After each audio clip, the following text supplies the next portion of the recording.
So I was trying to figure out what I was going to speak to my congregation today, the people who listen to my weekly message, and I was kind of stuck on what kind of idea I would come up with. And I find that sometimes I do the same thing with God, especially when I go to prayer. I want to be like, okay, God, I'm here to pray. Let me talk to you and come up with things to say to you.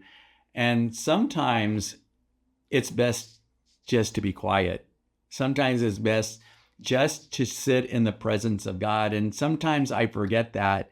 And there's a great value of sitting in the presence of God, sitting in silence so that God can talk to us. And I often say, and I hear this from other people too, is like, I'm praying to God and I'm asking for guidance and, where do you want me to go and how do you want me to be and what is your will for me? And I'm like, well, God's not talking to me. And the truth is that because I haven't stopped talking. God can talk to me because I'm talking and talking and talking. And so sometimes there's this value of just sitting before the Lord and just being in God's presence and letting God just be. Think about that best friend that you have in your life or even your spouse. How often can you just sit with each other in silence but speak volumes to each other?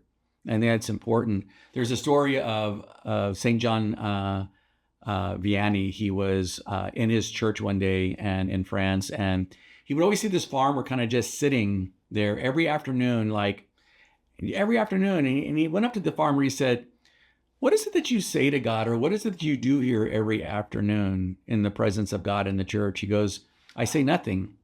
I sit here in front of God. I know that God is here. God knows that I'm here. And that's all that's needed. What a lesson that can be at some time. So I invite you sometime in your prayer life just to not worry about saying words, but just acknowledging God's presence and letting God acknowledge that you're present to God. God bless you all. Have a great week, and I love you all.